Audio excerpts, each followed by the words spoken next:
Show Sunita, जुल्म के ये ज़ाब्ते हम नहीं मानते। सादा हक, सादा हक, we want justice, we want justice, we want justice, we want justice, we want justice। अस्सलाम वालेकुम नाज़रीन, मैं हूं आपके सामने सईद अब्दुल वहीद कुरैशी और आप देख रहे हैं आपका 20 न्यूज़। इस वक्त मैं मौजूद हूं बहावलपुर विक्टोरिया अस्पताल में। यहाँ पर एमएस ऑफिस की बैक साइड पर यहाँ पर जो है बहुत बड़ा एहतजाज किया जा रहा है। यह एहतजाज किनका, ये भी मैं आपको बताता चलूँ। नर्सिंग जो है स्टाफ यहाँ पर एहतजाज कर रहा है, डॉक्टर कम्युनिटी भी बैठी हुई अपने ही यहाँ पर जो है अमले के खिलाफ यहाँ पर एहतजाज किया जा रहा है। इनसे जानते हैं कि ये एहतजाज की जो वजह है, यहाँ पर बहुत बड़ी तादाद में नर्सिंग भी बैठी हुई। थोड़ा सा आगे आ जाए मैम, क्या कहेंगी, क्यों एहतजाज कर रही हैं आप? अभी तक इज्जत और तौकीर से महरूम है नर्सें, अभी तक इज्जत और तौकीर से महरूम है नर्सें, बड़ी मासूम है नर्सें, बड़ी मासूम है नर्सें। अस्सलाम वालेकुम। आज का हमारा ये एहतजाज जो है हमारी nursing superintendent madam Sunita Yusuf के अगेंस्ट है और हम बिल्कुल ऐसा नहीं करना चाहते थे, लेकिन हम मजबूर होकर सड़क पर आए क्योंकि हमने बारहा इनकी करप्शन के बारे में एमएस साहब को, प्रिंसिपल साहिबा को और जहाँ जहाँ हमारी अप्रोच थी हमने अप्लाई किया है।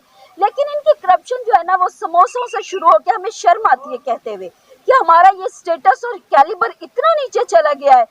समोसों से इनकी करप्शन शुरू होती है और गोल्ड तक, हजारों तक जाती है। क्या हम मसीहा हैं? हम हेल्थ फैसिलिटेटर हैं। अगर हम हेल्थ फैसिलिटेटर होते हुए ब्लैकमेल होते हैं, हम इतने बड़े इंस्टीट्यूट का हिस्सा हैं, बहावलपुर हमारा है, हम बहावलपुर के, हमने सारी स्टडी और लोग भी हमारे साथ हैं, हमारे दूसरे शहरों से हमारी लोग साथ हैं जिन्होंने नर्सिंग यहीं से की और यहीं पे अपनी सर्विसेज दे रही हैं। लेकिन क्या हम इससे ब्लैकमेल होते रहे? क्यों? और आज हमने इंतहा हो गई है हमारे सब्र की, हमारा जो है ना, और हम उन लोगों में शामिल नहीं होना चाहते। हम चाहते हैं कि सिर्फ अपने शिकवाए जुल्मत शब से तो कहीं बेहतर था अपने हिस्से की शम्मा जलाते जाते। हम अपने हिस्से की शम्मा जला रहे हैं जी बिल्कुल, अपने हिस्से की क्षमा जला रही। मैम इधर होइएगा। मैम जैसे कि करप्शन की बात चल रही है, तो ये बताइए कि करप्शन कर कौन रहा है और आप लोगों से ये डिमांड कौन कर रहा है? मैडम सुनीता यूसुफ तकरीबन 1.5 साल से बीबीएच में आई हुई हैं और मुसलसल कंटिन्यूसली जो है इनकी करप्शन जारी है। हर चीज़ के इन्होंने रेट फिक्स किए हुए हैं। जो लड़कियां मुल्क से बाहर जाती हैं उनके 80,000, 50,000, जो ACR साइन करवाती हैं उनके 5,000, 10,000, 20,000, ठीक है। जो नाइट ड्यूटी करती हैं उनकी नाइट ड्यूटी के एवज जो है उनसे 20,000, 25,000 लिए जाते हैं। बेसिक पे उनसे ले ली जाती है। और हॉस्टल में जो है कोई चेक इन बैलेंस नहीं है, सिक्योरिटी नहीं है हमारे पास। और लड़कियां जो है कंस्ट्रक्शन का काम रोक दिया गया है, जिसकी वजह से लड़कियां बहुत सफ़र कर रही हैं। एक वॉशरूम होता है और इतनी सारी लड़कियां जो है हॉस्टल में रह रही हैं, सफ़र कर रही हैं हमारी लड़कियां। बिल्कुल, मसाइल बहुत ज़्यादा। मैम क्या कहेंगी आज के एहतजाज के बारे में? ये हम निकलना तो नहीं चाहते थे बाहर, लेकिन हम ना मजबूर होके ना अपनी जो है ना एडमिनिस्ट्रेशन की नज़र आप निकले, इसलिए कि मैडम ने ना बहुत ज़्यादा करप्शन कर दी है। हर चीज़ के जो है ना रेट वो फिक्स हैं। हॉस्टल के हालात हमारे इतने ख़राब हैं, लड़कियां इतनी सफ़र कर रही हैं, नाइट ड्यूटी, इवनिंग ड्यूटी। अब देखें जैसे हम लोग यहाँ पे खड़े हैं, हमें धमकियाँ भी मिलती हैं ड्यूटी चेंज करने की। अब ये तो गलत है ना। अब जो कुछ लोग हैं पैसे दे सकते हैं नहीं, अब बार बार कितने पैसे दें, ठीक है ना। हम लोग इतने पैसे नहीं दे सकते, हम लोग ब्लैकमेल नहीं हो सकते। हमारा एहतजाज यही है कि इसको रिमूव किया जाए, बाकी जो हमारे इशू है ना वो सॉल्व किए जाए। करप्शन के खिलाफ एहतजाज किया जा रहा है। मैम क्या कहेंगी आप? मेरी बस ये अपील है कि जो हमारा सिस्टम है वो करप्शन फ्री होना चाहिए। मैम क्या कहेंगे? सिस्टम करप्शन फ्री होना चाहिए और जो हमारे हॉस्टल के मामला हैं उनको हल करें। हमारे हॉस्टल की रेनोवेशन कब से कंस्ट्रक्शन रुकी हुई है। हमारे 40 वॉशरूम थे जिन पे हमें 2 प्रोवाइड किए गए हैं। हम 150 या 200 तक गर्ल्स हैं जो यूज़ कर रही हैं। हमारे वहाँ पे इतने मसले मसाइल हो रहे हैं। दूसरा हमारा जो है हमारी कन्वेंस अलाउंस जो है वो बगैर किसी नोटिफिकेशन के वो काटा जा रहा है। 5,000 पर हेड वो काट रहे हैं। हमें एक छोटे सा रूम है जिसमें 1 पर्सन के लिए, वहाँ पे हम 3-3 लोग रह रहे हैं, 2-2 लोग रह रहे हैं। हालांकि वो जिसके अलाउ हो वो नाम पे वो सिर्फ उसी की कटिंग होती है असूलन।